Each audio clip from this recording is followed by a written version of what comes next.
Good afternoon, everyone. Thanks for sticking around for the final panel roundtable discussion this afternoon. It's 50 years after Title IX, women in motorsports. Have three panelists that are returning up for encore presentations. They all three delivered excellent papers earlier.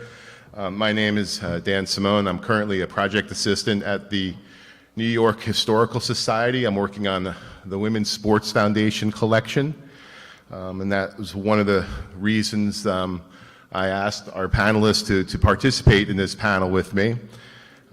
The United States passed Title IX in 1972. It's defined as the 1972 federal civil rights law that mandated equal resources and opportunities for women, athletes in educational institutions receiving federal funding.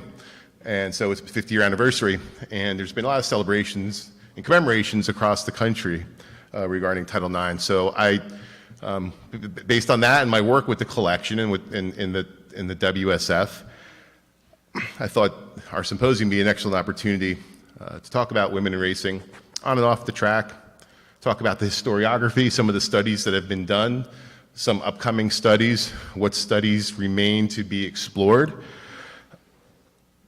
and hopefully have a conversation, talk about what has been accomplished both before and after 1972 when Title IX was passed. It's a little trickier for motorsports because it's not unlike traditional stick and ball sports, so to speak. There are motorsports programs now that we're starting to see emerge at colleges and universities, but there's no Syracuse stock car racing team, right? We don't have that in racing, but it's still an opportunity to draw parallels as far as what's been accomplished and where maybe more work needs to be done after 50 years after Title IX.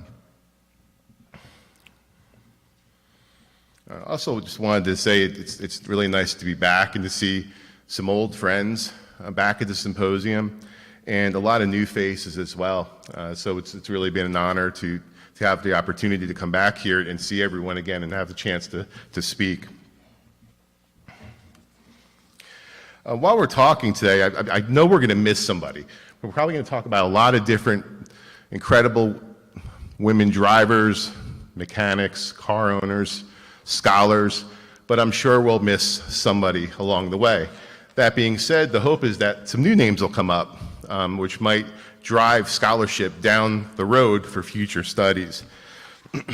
And I think our panel is it's an eclectic mix of scholars. We heard from them earlier. Buzz grew up around NASCAR, grew up around the sport in Daytona. Chris is from Michigan. She worked with the auto industry, with car commercials, and studies autocross, which is a discipline. I think she shed a lot of light on autocross for all of us today. We learned a lot. And then Lauren comes to us. Initially, she was working in Hollywood, working on commercials, and now is working down at the Revs Institute in Naples, Florida, where there's a lot of excellent work being done there, preserving automotive history as well. So I think we have a different mix of opinions, and tied in with myself. I was curator at the NASCAR Hall of Fame from 2016 to 2021. So before my time at the New York Historical, I was working at a racing museum. So I guess the first thing, and I also want to point out, I really would like to have a lot of audience participation for this roundtable, which means the hope is that Bob's going to get his cardio for this final roundtable. I'd like this to be interactive and value audience participation because I think we'll have a stronger roundtable the more points of view we are able to get from the folks out in the crowd. And so first thing I wanted to talk about is historiography. We've come a long way since Mark Howells from Moonshine to Madison Avenue back in the 90s. A lot of racing scholarship has emerged. A lot of great work was actually discussed the last couple of days. Some of these papers have either already appeared in publications or they're going to appear in publications. And so I'd like to ask my co-panelists to talk a little bit about using their respective expertise and their types of motorsports disciplines. And where are we at with historiography? What studies remain to be done, and what historical studies have the three of you found to be most helpful or most insightful? Maybe what's a must-read, for instance? For me, Janet Guthrie's autobiography, Life at Full Throttle, is an absolute must-read. I think it's a fantastic book. It was not ghostwritten. Every time I talk to Janet, she makes sure to mention that. Not only is it a great story about her life, she really puts you at Indy in the late 1970s. You can actually feel the culture of being at the track. And so it's a very well written and fantastic book. So for me, that's one must read. But I'm going to pass it over to Lauren, I guess, since she's closest to me. What are some books that you find useful, or studies that you have found useful, and what's missing? Like, as far as your research, what do you wish that might be out there that we could refer to moving on? So there are definitely, I would say, because I came late to motorsports, and I'm not employed at Revs. I don't represent them in any official capacity.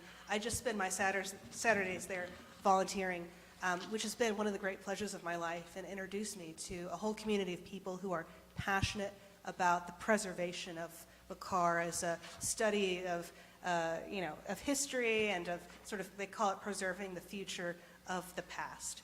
And it gets me excited because I think there are a lot of untapped resources, shall we say, like, papers, archives, and so forth, that just haven't been digitized yet. They're sitting in boxes somewhere, but they tell the story of so for example, I know, for example, at Revs they have the personal papers of Maurice Philippe, who was the auto journalist who I quoted early on in my presentation. And I know from other references there are letters from Lucy in there, but they just haven't been digitized yet. And because I work 9 to 5 and the library is only open 9 to 5, like, sort of, we need people who either have funding or some kind of grant that allows them to go and sit there and either digitize them or coordinate them in such a way that it becomes a much more easily searchable resource. I ended up relying, for example, for my presentation, I leaned heavily on online resources, and one of the best examples I found was actually the Bibliothèque Nationale de France has an online portal called Gallica, and they've literally taken newspapers going all the way back, all in public domain, and not only digitized them, but done, they're text searchable. So I was actually able to, it's not perfect, obviously, because the computer's trying to guess what this old print is saying, but it was enough to get me a start. So anytime I read in a book that, oh, so-and-so won this, I could actually go corroborate that in the French press at the time. And look at other, anytime, Lucy's name pops up, well, who else pops up every time she pops up? And I could take it from there. But I think, to me at least, when I think about scholarship and making this stuff available to people and everybody kind of working together as a society to figure these things out, the more we can make it available online and searchable online, to me, that's the key. So.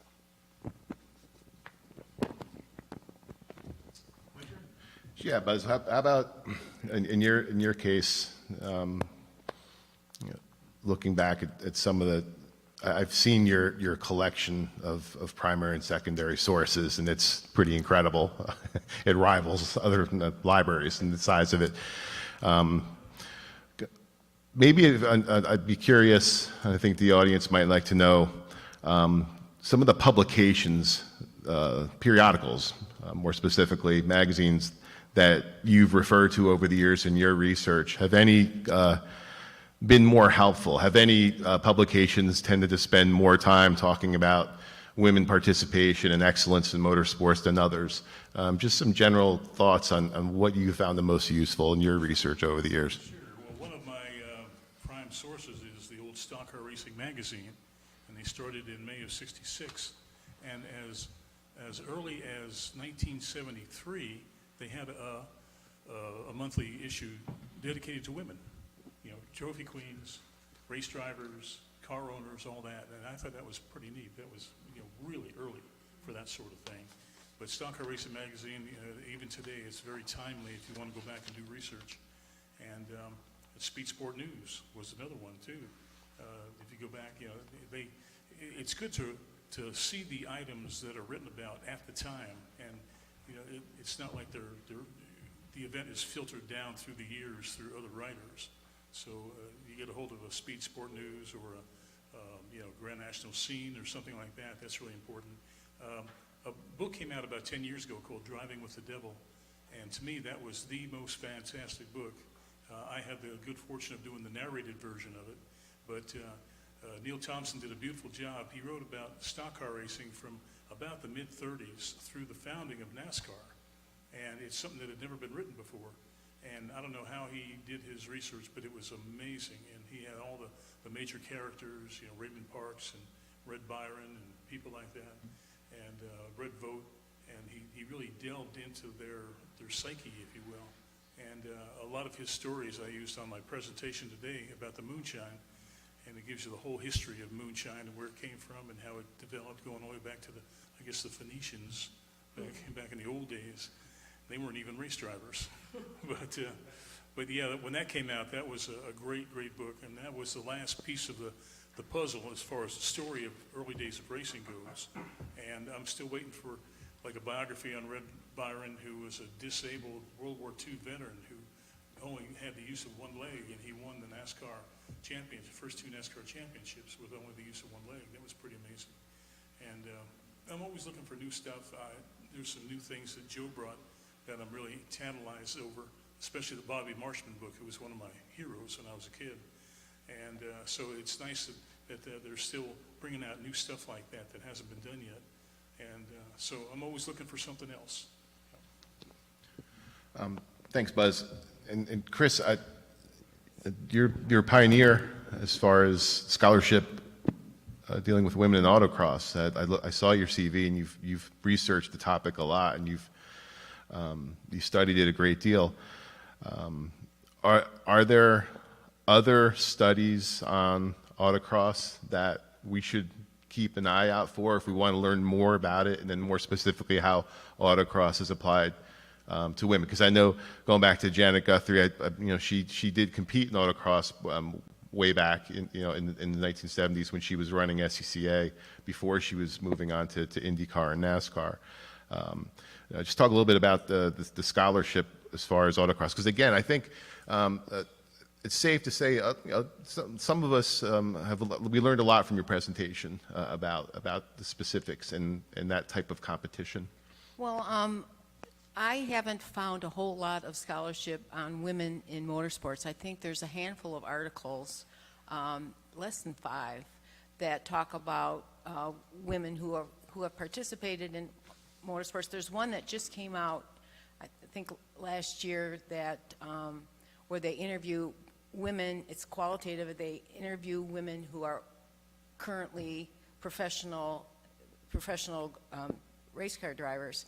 And I skimmed through it, and they reach a lot of the same conclusions that I do in terms of how women got into it, how they're treated, etc. In terms of my own scholarship, I haven't done a lot of motorsports. I'm just starting this, and then I did a chapter in a book in which I looked at. I was given the assignment of just do an article on women in motorsports. Well, it's a little broad for somebody who knew nothing about it. So I concentrated on women-only racing, sort of the history of women-only racing, because this is how most of the women got started, whether it was powder puffs, whether it was women's racing teams or women's racing series.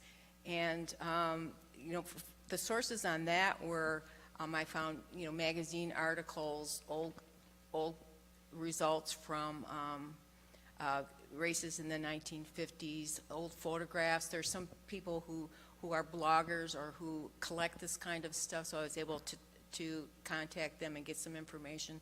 But there's really not a whole lot in terms of there's books about individual racers, women who have, like Janet Guthrie and Lynn St. James and Denise McCluggage, who achieved great things, but that's different than scholarship that sort of looks at women in motorsports as a group rather than just an individual. Yeah, I'd like to maybe extend this question to the audience. We had some good examples from the panel.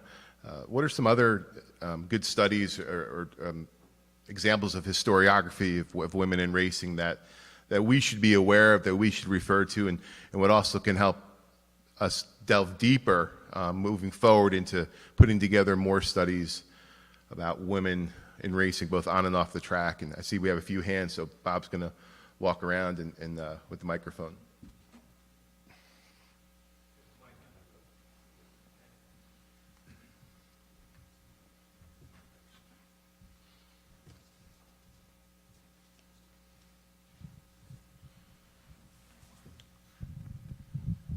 One resource that I've discovered of late is the SCCA magazine that comes out, I don't know what it is, it's like bi-monthly, I guess, and it seems like there's a lot of coverage of women in at least grassroots motorsports and through all levels of SCCA competition. There are so many different classes and divisions, but it seems like there's always an emphasis on women who are involved. And typically it's women who are autocrossing or rallying, or it's stories of, here's how she got started and here's what she's doing. And that's a fascinating resource because it's timely, but it's also, it gives you this kind of broad, diverse, really kind of a very wide open look at all the different ways that women can get involved in racing, from timing and scoring at an event, which leads to autocross, which leads to rallying, and the stories are fascinating, and it's a really nice resource. Approach, so most of the drivers are from Europe, but it had some very fascinating stories about some very eclectic characters who were racing back then, female racers, though I don't think they mentioned Shell. Again, going back to that idea that she gets... Oh, she is in there? It's been a while since I read it. It's written by a French author who there's no way I'm going to attempt to pronounce that name.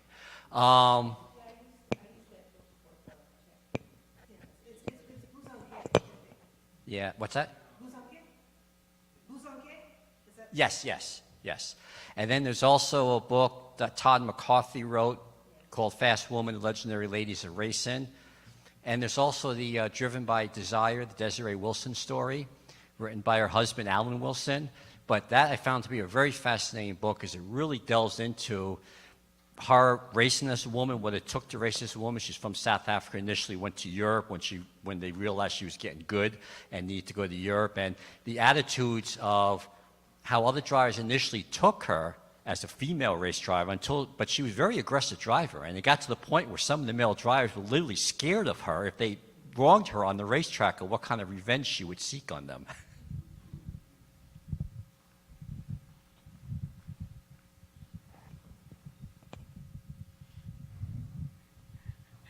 He's mentioned probably about 95% of the books on the historiography list that you can come up with.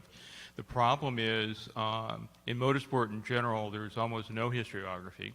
When you start drilling down into the women's side, Mark hit one of the few sources, that is the SCCA in, the last 20, 30 years, I guess, more emphasis on women and their different roles. If you go back to Buzz's lane, why aren't there, if I were to, I just did a historiography on the origin of stock car racing, and it could have gone on if I had just taken the whole thing, probably about 500 pages. And most of it's whining about why we don't have certain topics covered. But one of the topics I think that gets overlooked is women roles. We keep talking about them, in the car, autocross, etc. USAC had a female car owner of the championship car, and she couldn't go into the pits. Same thing, and this is the sort of thing. But if you start taking that look, historiography speaking, there is very little about, there is some, true, but there's not a lot about the role of women as track owners and track operators. What about all the scoring and administrative roles that go on? Those are just sort of assumed. It's one of those blinding flashes of the obvious to everyone, and that they're just there. Without that infrastructure, and there's been so little work on it, and I kept looking and looking and looking, and of course I'm too lazy to write about it at this point in my life, but the point is there is this role of females, of women, from top to bottom, as age span, that really have played an enormous role in motorsport, particularly in the United States, Australia and New Zealand as well, very similar situation. Europe, kind of a mixed bag when I started looking at it, but it is a wide open field to look into this other aspect. I mean, there's about, I don't know, I tried to count the number of biographies of Danica, and I think I got to somewhere around 35, if that few. She's done a great deal. She's probably if you had to do sources, historiography sources, period, as far as academic sources, the word zilch, it comes easily to my lips, because when I started looking through articles, when I started going through JSTOR and all those other sources, I mean, it was a desert, and you know exactly how this is, Chris. You've been down that road as well. There simply isn't exist. And even the books that he mentioned, there's no citations. There's no bibliography, so you don't know where he got his information from. So it's, you know, they're all named fast women, but when I'm using these books, but I'm thinking, how do I know that what he's saying is true? Because he had no proof. That's exactly the point that I think gets lost, is the fact that you and I understand the idea of where does this come from? Where are the sources? All these books, Fast Women, Fast Ladies, are nice stories, but what is where are the footnotes? I will take transcripts, etc., but you take those with a grain of salt after a point. Not to say that motorsport has a bad reputation on this or exaggeration. I know Buzz knows that everything that he's been told is true over the years, without fail. The same thing with Dan. But really, it is a good question that we don't have a good answer for, as far as that goes, as far as I'm concerned. I know Buzz has got an enormous resource of material, and I think if you went back through it, it would be very spotty, I would say. You're right about Stock Car Racing Magazine. There was a couple of issues, but that didn't last long, if I recall. Stock car? Yeah. Yeah, it came out in '66 and Yeah, lasted till about, I don't know, probably 2010 maybe? Yeah, it kind of changed hands a couple times, yeah, and the editorial content changed as well. Yes. Well, I was just, that's exactly what I found. Is I'm somewhat new to the research, trying to figure out, looking at Lucy specifically, and really I was looking at these books that focus on women as drivers, and they focus on these hero stories, which are great. And in terms of a filmmaker, great, I can focus on that. But then when I was trying to say, but as you were saying, a lot of the books I found either had no citations at all, or were really kind of a collection that was almost personal, and which are great resources. But then when you're trying to figure out, okay, but where was she on that date? But where did she actually go? What did, who was actually there at that race that day? And specifically, Lucy's work as a team owner in principle, was unprecedented. But there were a lot of women around, but how do we find out where they were at every level? Not just the hero stories, but, taking a look at, say, like what percentage of entrants were women. I couldn't find that. I didn't know. I could kind of guess just from looking at all the names. But I found that either I was looking at books that were kind of stories about women without a lot of citation, or I was looking at books about Delahaye that just left Lucy out. And I don't know why they did. I truly don't. Or they wrongly credited Lori as the owner of the team. Some of that, I think they were repeating received wisdom, which I don't think that's exclusive to motorsports that happens. You know, I worked in Hollywood. It's, you know, it also has a problem with received wisdom being set in concrete sometimes, and you got to go in with a jackhammer and break it, you know. And I think that's what great scholarship can do. But I wanted to emphasize that, of course, there are actually, you know, lots of books I can recommend about that time period. But to bring up, like, current resources for women in driving, I was emailing with Cindy Sisson, who produced an amazing documentary on Betty Skelton, and that was terrific. And she also just was running the Women with Drive Summit that they just had outside of Atlanta, and she sent me some numbers on it. The 2022 summit was sold out with 330 attendees, 87% female, 13% male, with some of the biggest names in motorsports industry, 350 media impressions, not counting social media, 35 sponsors, 27 female drivers, and 16 female-driven cars. And wanted to remind you that 2023 will be happening in Phoenix, November 7 and 8, 2023. But both events like Women with Drive Summit are ways that women contemporarily are trying to connect with each other and put each other at every level of the sport. You know, it's important to have people on the pit wall, in the boardroom, you know, across the board. And there's also, there was recently a summit on women in motorsports at the, I've forgotten the name of the place, but a Hall of Fame of some sort, the Automotive Hall of Fame. Thank you. Okay, you were there. I was there online, and that's where we watched the movie. But they talk about Women in Motorsports NA.org, which stands for Women in Motorsports North America, which is, they're trying to make this portal where any young woman interested in motorsports goes there to learn about what kind of jobs are available. Like, what should I be looking to do if this is something that interests me? Like internships, other examples of women in leadership from right now, contemporary in motorsports. You know, things like that, you know, sisters doing it for themselves. You know what I mean?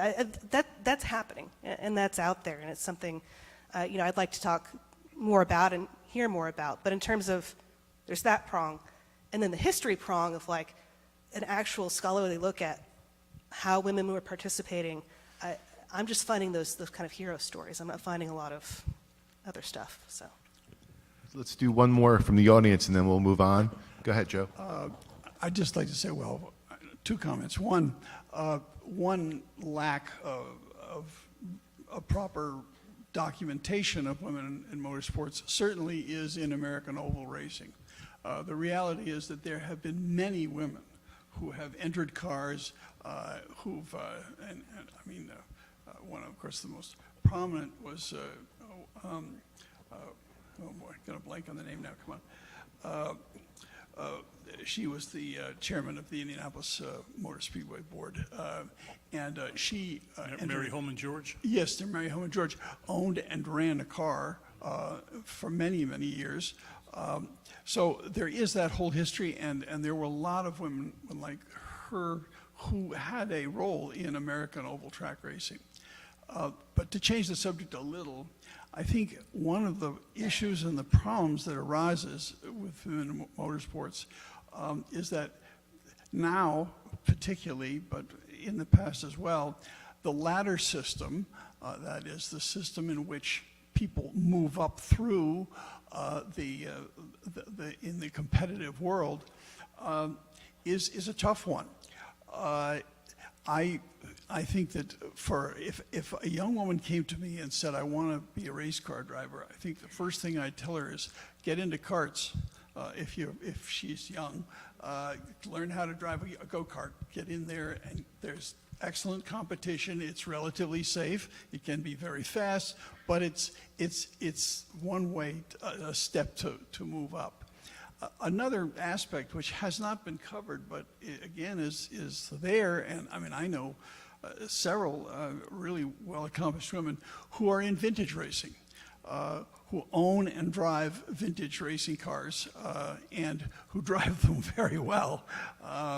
There's Mrs. McNeil, who owned a GTO, very well known. She raced that car as though, I mean, they're $50 million cars. She raced it as though it was a $10,000 car. She drove the wheels off that thing, and a very good driver. So, and I think it would be kind of interesting to do an article on her and several other women that I know who've done very well in vintage racing.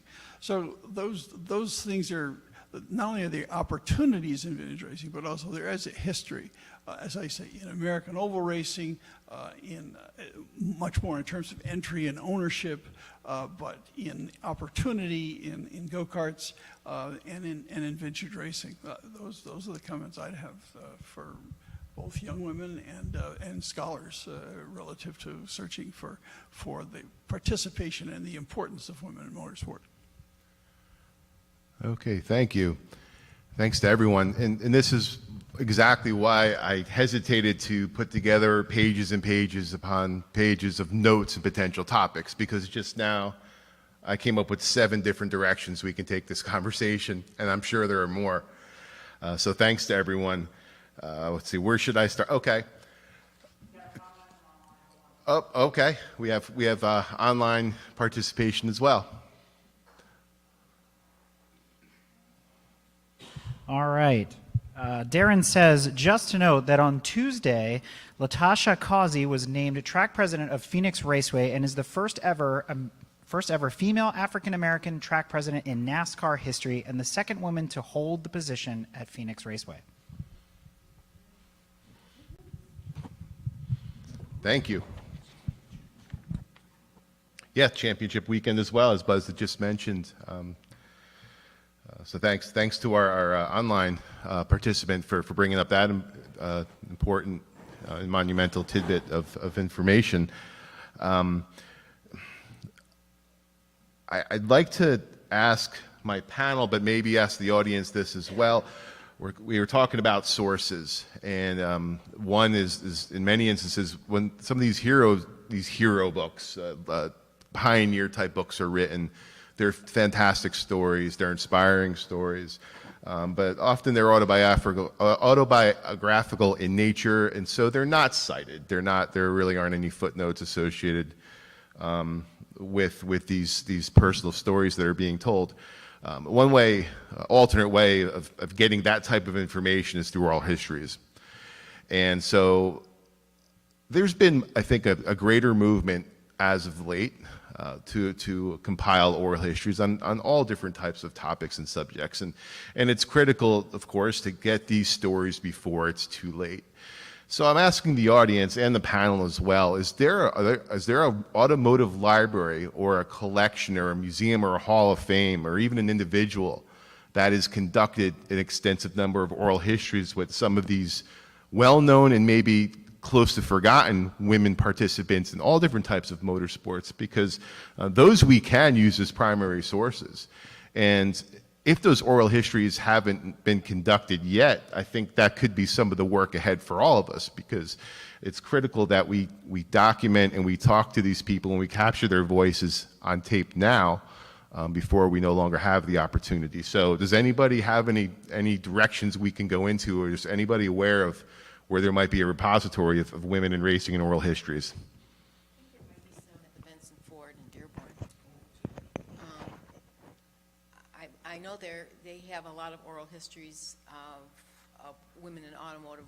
I don't know specifically if there are any about women in motorsports, so that might be a good place to start.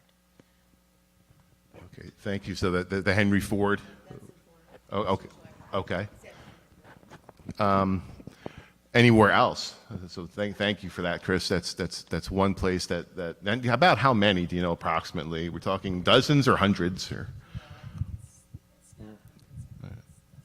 is it just automotive in nature, or is it automotive racing, automobile racing?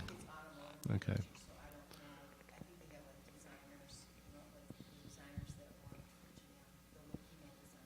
Okay.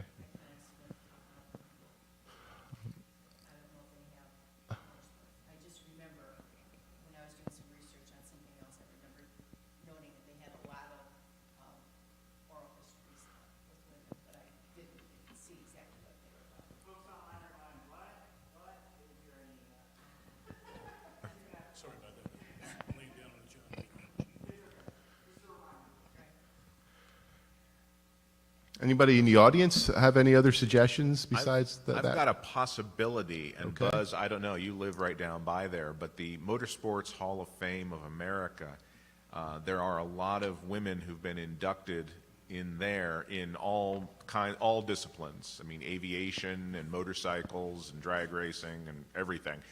And I'm not sure, but I'm thinking there might be some oral history there, because I think George Levy is one of those guys who tries to collect anything and everything, and I think that's a possibility as a place to go and find some primary source material.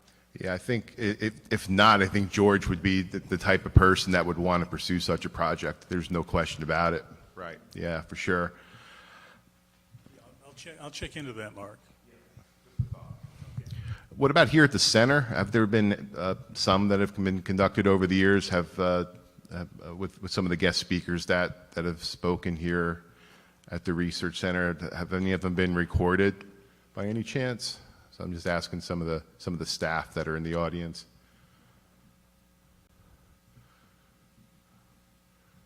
Or even when Lynn St. James was honored last year, was her speech captured? That's.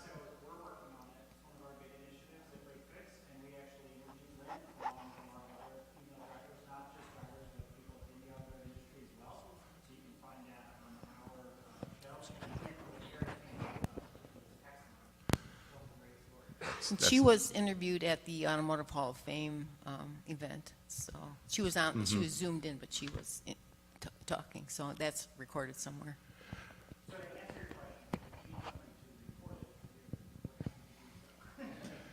I think, thank you. And with Lynn, I guess her autobiography, from a racing standpoint, correct me if I'm wrong, I think it came out almost 20 years ago. Is that about right? Just the nod from the audience. I think there's a whole second volume now that she's going to need to put together regarding the work that she's done since she hung up her helmet. I mean, it's just really been incredible, and it's ongoing as recently as the event that took place just a couple of weeks ago. It's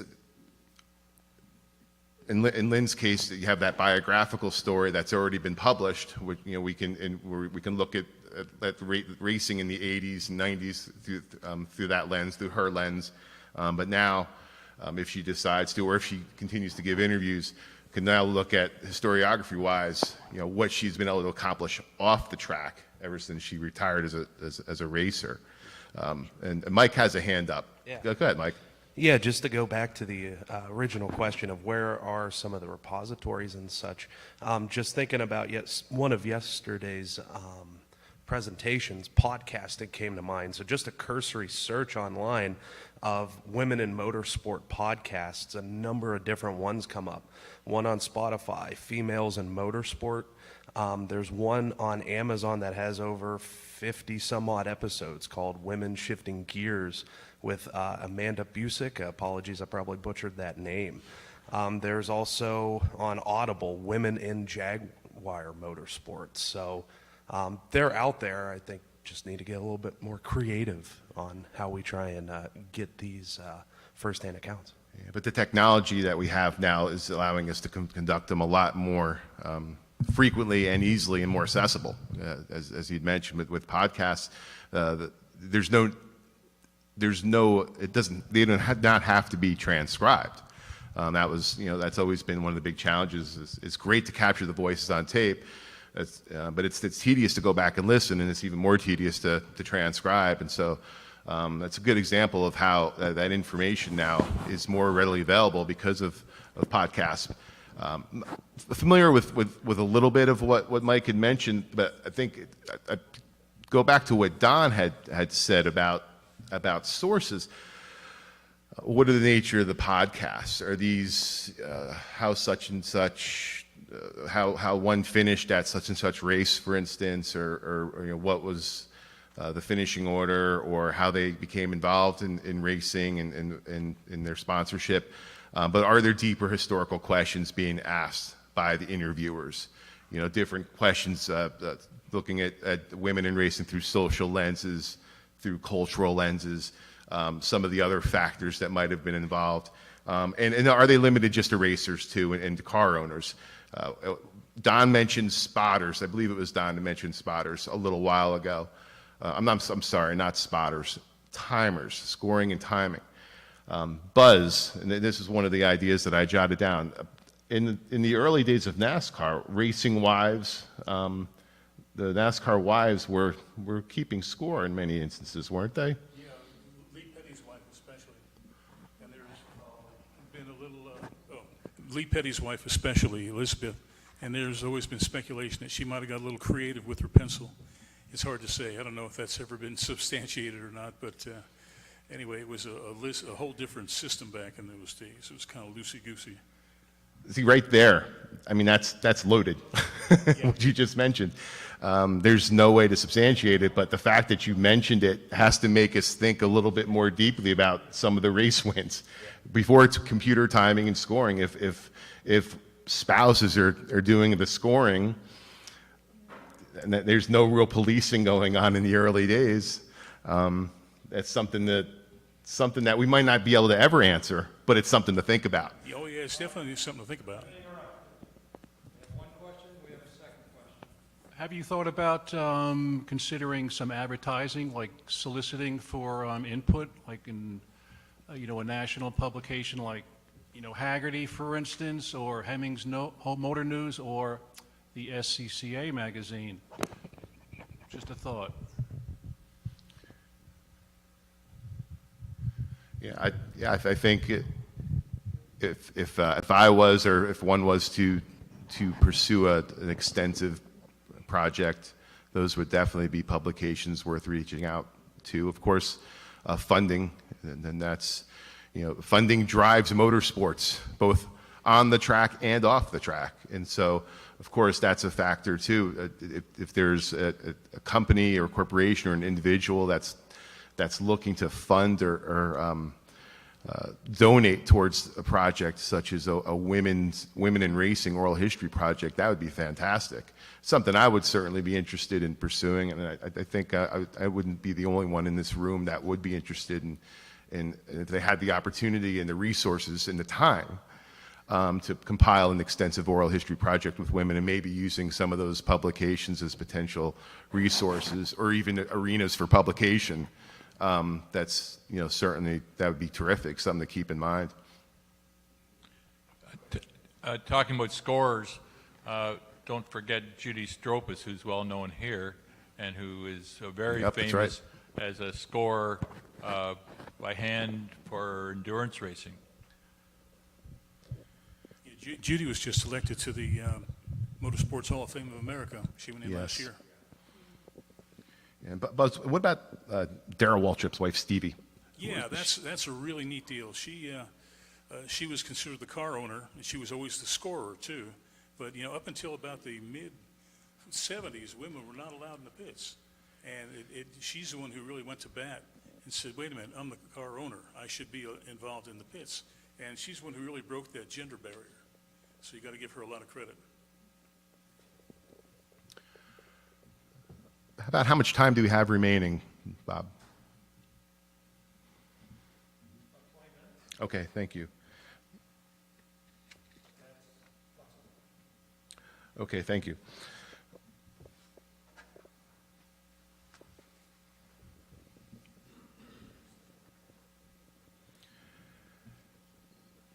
There's also the question of just how deeply we should dive, but how broad can we extend our research? How far beyond on and off the track we can extend our studies, and who do we need to speak with, or who has stories that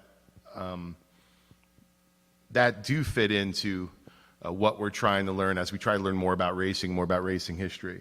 I was talking to a colleague about this roundtable a couple of days ago, and the colleague mentioned Linda Vaughn, and I said, yeah, I think by all means, Linda Vaughn, she has been involved with motorsports for decades, and rather recently, it gives me an opportunity again to refer to Buzz about a Linda Vaughn story from not too long ago on your radio show, I believe it was, or down in Daytona, just how well known she is and how well connected she is with motorsports and how far back her association with racing goes. Yeah, she goes back to about 1960, 61. She was just a mere child, and she was Miss Pontiac and Miss Firebird and Miss Hearst Golden Shifter and all that sort of thing. She's got a whale of a biography out. Came out a couple of years ago, and it's really, really good. And it's amazing to see the breadth of her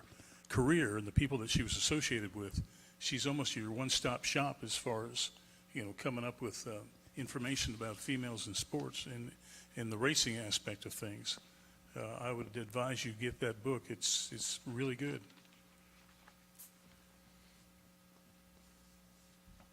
I asked my other two co-panelists, are there any examples of women not maybe involved in racing or engineering or ownership, but still have a story to tell that we might learn racing history through their stories?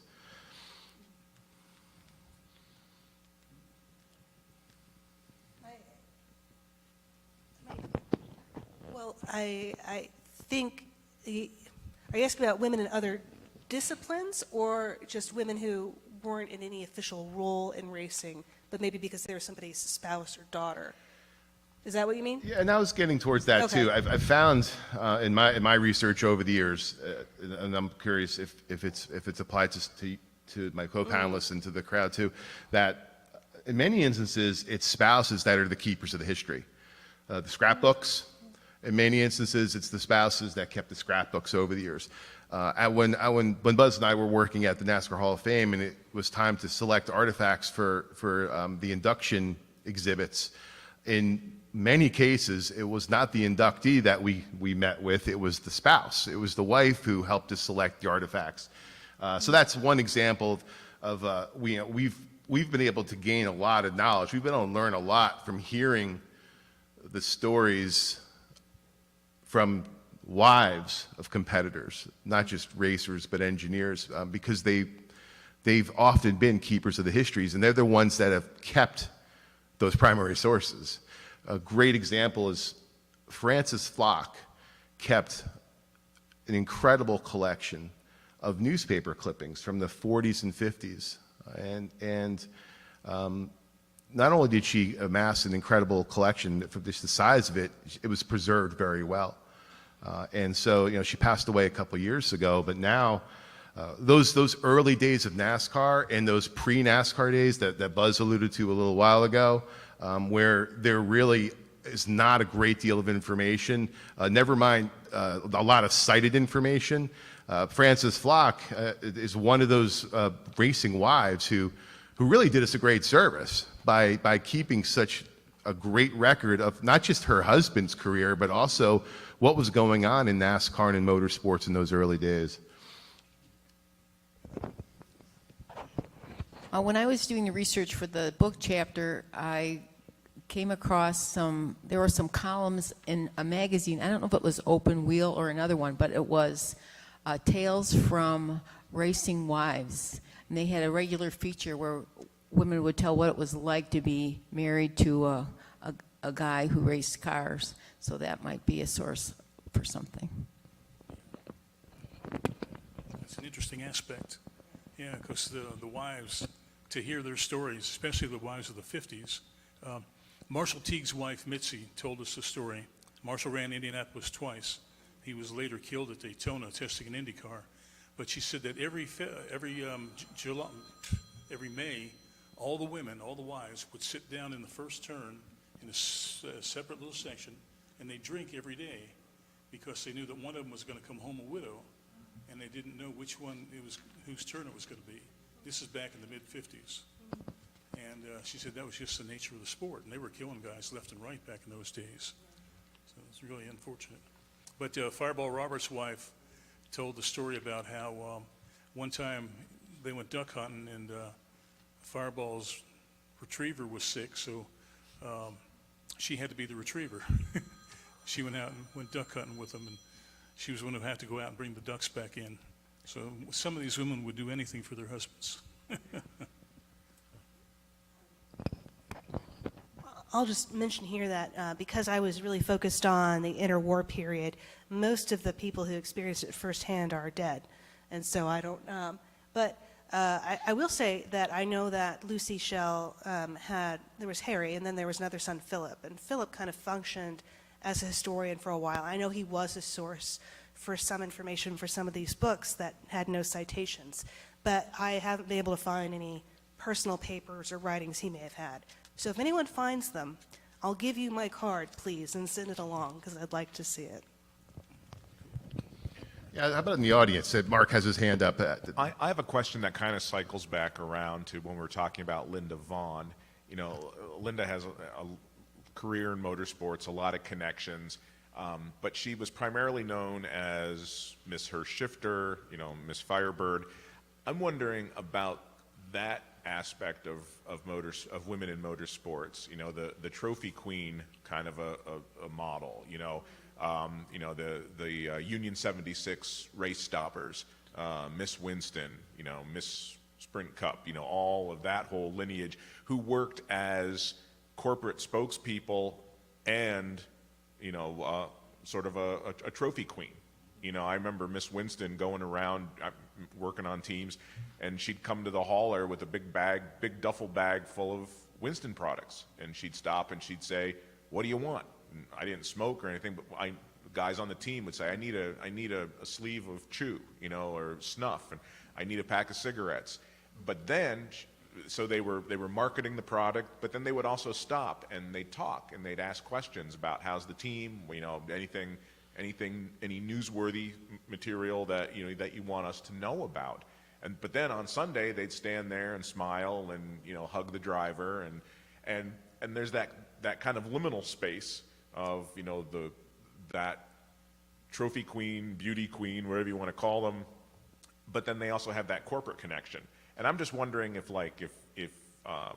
Unical would have records, if Winston has records, or R.J. Reynolds, if you could go back and look at that in terms of that aspect of women in motorsports. It's not competition, but it is still marketing and publicity and media relations, that's what keeps the wheels turning. So That's right. Just a thought, but.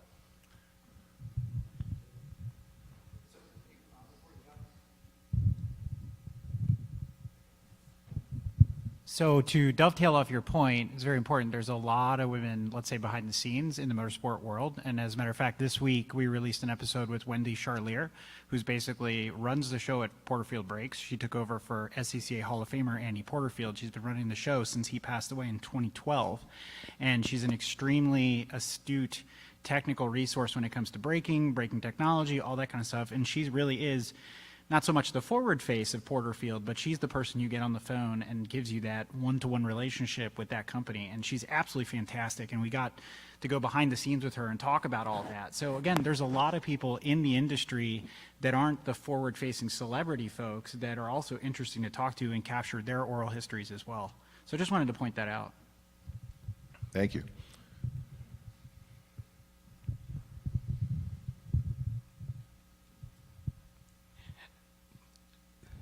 Mark kind of stole some of what I was going to say, but basically, to answer your question, one of the things that I would suggest, you almost have to do a mind sweep. You basically have to go back to zero. If you want to really find out the role of women in motorsport, autocross, basically, and drag racing seem to be the two they really excelled at. Sylvia Wilkinson's book. Start looking at authors, Elizabeth Hayworth, and on and on and on. I would suggest, if I had a grad student who had, and I had the funding, would basically clear the deck, go back to zero, and start looking at these various components, and then set up these categories, the off-track, on-track. Mark hit one that I think has been well overlooked and ignored, is that corporate piece, particularly with that relationship. Start looking at those things. It's too much for a person, but until you start breaking down the various categories in which to begin your your research, and maybe combine a few of them. But it's there. I know finding about somebody like Lucy O'Reilly Schell is not so different than so-and-so and so-and-so and so-and-so. And as Buzz points out, there's resources that we don't know about in some cases because nobody ever looks there.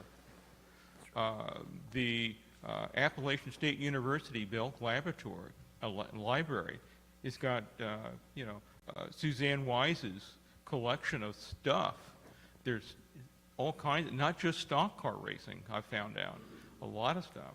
You got Revs, you got the research center here, but unless you start doing that, what are the categories, the authors?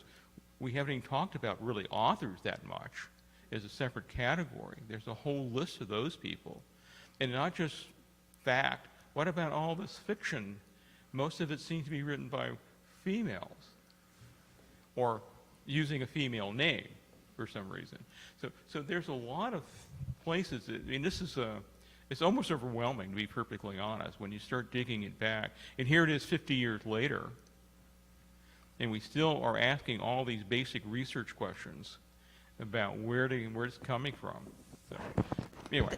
But that's true in anything that has to do with women in automobiles. There has been basically nothing written. There are a couple of historians that have approached it. I've tried to look at the cultural aspect of women's involvement in car culture in various locations, but it's such a wide open topic. There's so many routes you can take.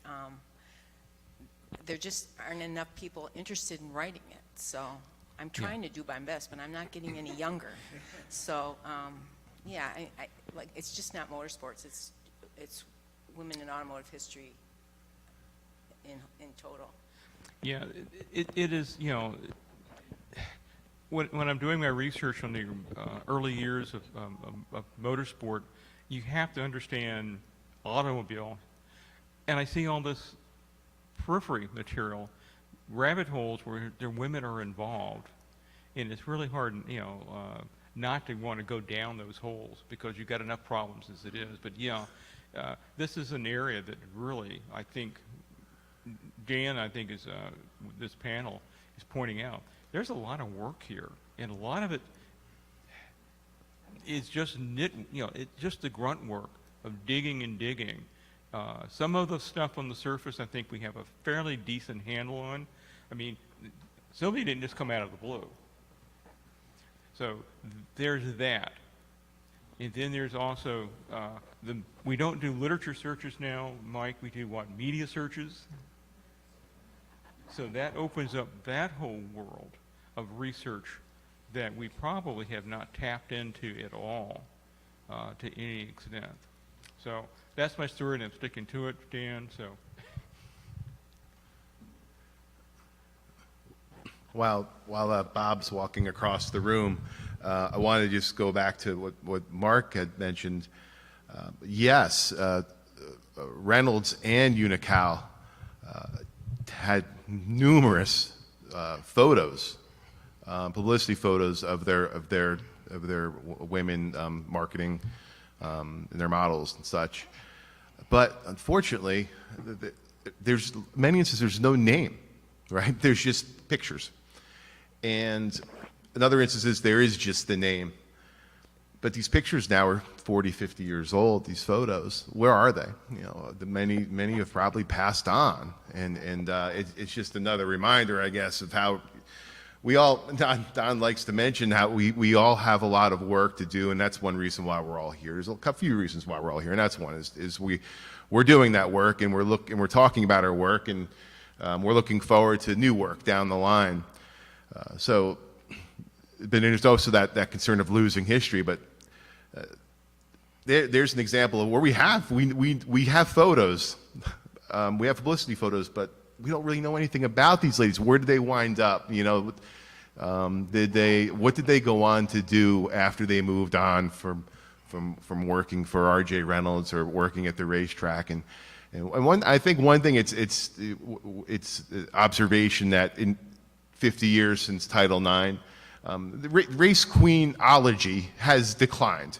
It's safe to say it's not as it once was. I remember it, I'm going to say it was about 10 years ago now when F1 did away with the grid girls. So, that's something that the next generation, I think there's going to be even significantly less of race queen culture. And so scholars down the road, the next generation, that they're going to have that task of, well, this is how races, this is what happened after somebody won a race. Wendell Scott in 1963 in Jacksonville, what happened with the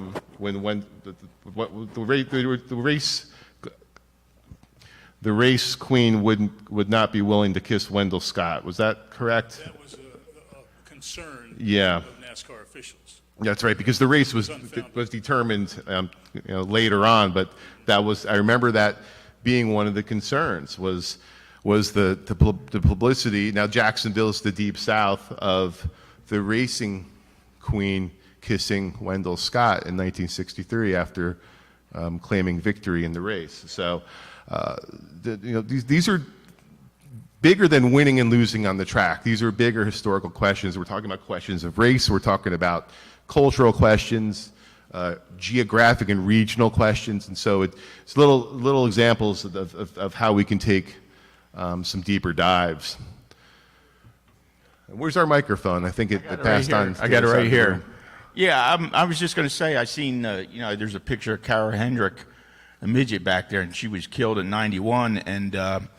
But this year has been a historical year for female drivers, actually, because Jade Avadasian is a midget driver, and she won 2 midget races for the New World of Outlaw Extreme Series, which is the first time probably a female's won a national series, and also Kaylee Bryson was on the pole, or not on the pole, but she was on the front row of the Springfield Mile dirt race, and she had some engine problems, but she led a good portion of the race, and she ran the high side of a mile dirt track. If you went to Syracuse or a mile, usually people run the bottom, but the people were amazed how brave she was running the high side, and then she led for a while, and then she had a problem getting fifth. And there's another Taylor Ferns, a lady that has been around for a while, but she finished on the podium for 2 USAC Silver Crown pavement race, I think, at Winchester and IRP. And there's another Taylor Reimer who won a race this year at Millbridge. She was actually finished second, but the guy got disqualified, so she won. So you've had 2 women win, national series races this year in the midgets, and start on the front row of a Silver Crown race and finish on the podium, a couple of them and stuff like that. And Kelly Bryson also, she got the A-main, qualified for the A-main for the Chili Bowl this year, first female to do that.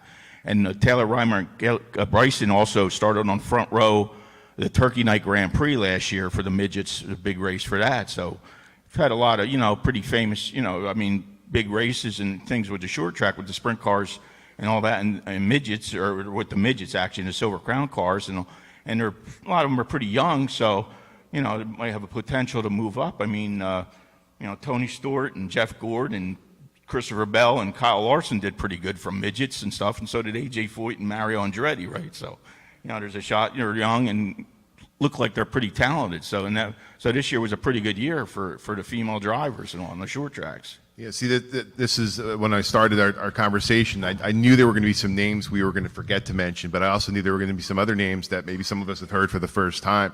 I guess a bigger question, you mentioned Jeff Gordon and Tony Stewart.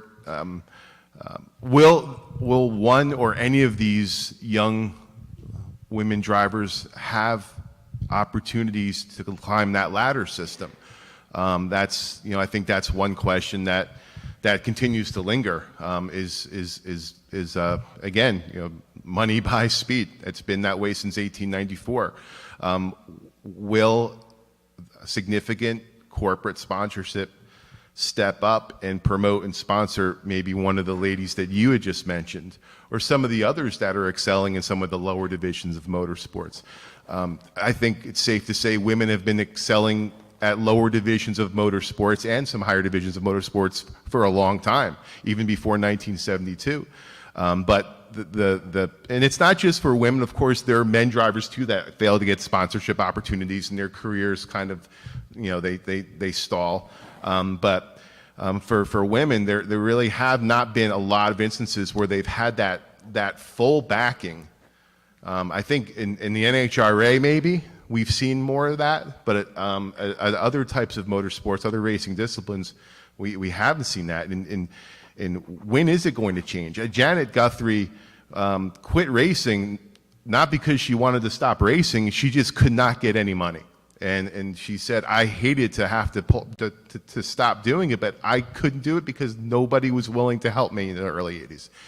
So, and that was 40 years ago, a little over 40 years ago, and here we are now. We have all these terrific talent in all different types of racing, and there's movements, Lynn St. James, and some of the other initiatives that are taking place, not just in the U.S., but across the world.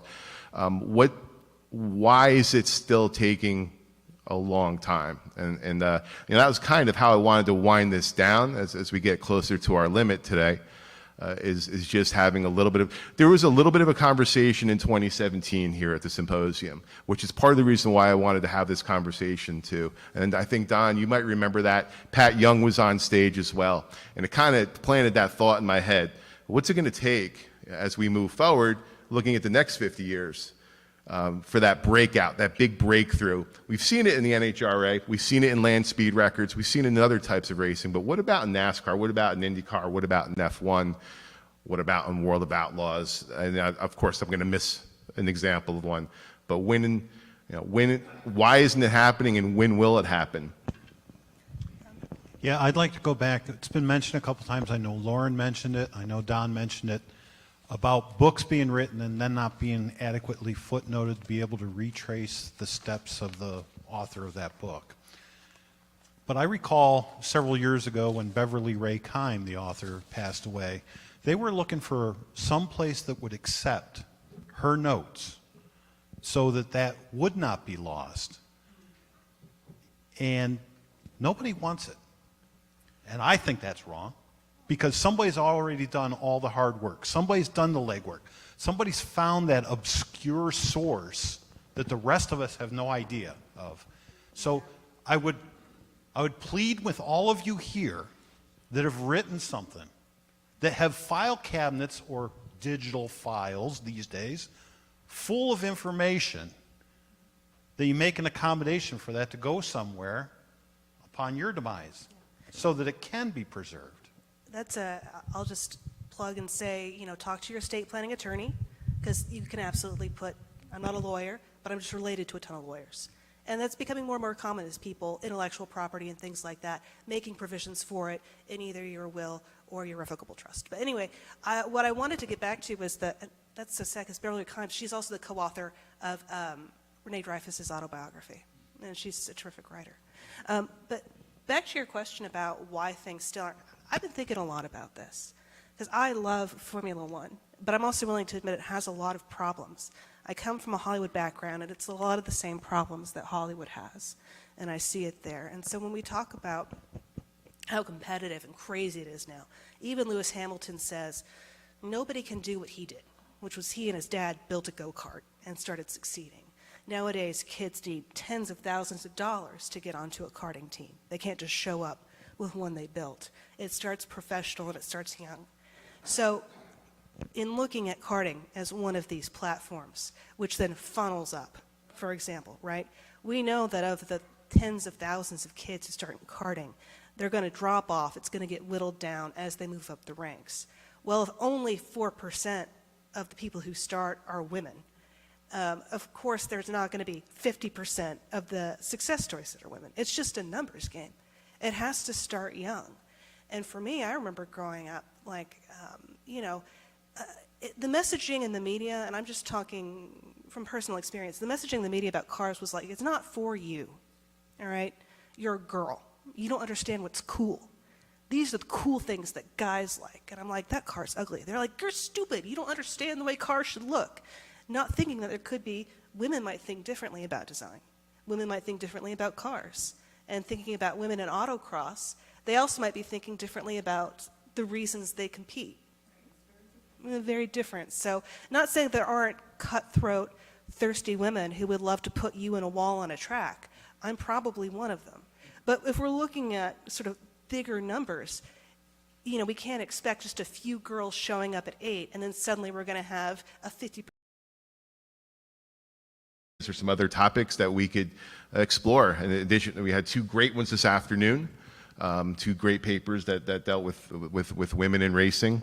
And so hopefully this conversation was not only we enjoyed this, but hopefully it'll be beneficial in the future. And then in closing with this, just this idea, as we think big picture, as we think about the next generation and the generation after that, as we get older, and thinking about our children and grandchildren who are now, they're going to be responsible for keeping the history. And getting the younger generations involved is become a challenge. I think a lot of us would agree on that. It's nice to see a lot of younger scholars participating today. But how does International Motor Racing Research Center and Women's Motorsports Hall of Fame sound, say maybe in 2042? Maybe this would be the place that, now, most halls of fame honor both men and women, but the Women's Basketball Hall of Fame in Knoxville, Tennessee is one of the most amazing halls of fame I've ever been to. It was incredible. So I think that's really, someday, if there is a standalone women's motorsport or International Women's Motorsports Hall of Fame, that would be pretty cool. And so I'm going to close with that, and I want to thank everybody for their participation, not just for the panel, but for the entire event. So thanks to everyone.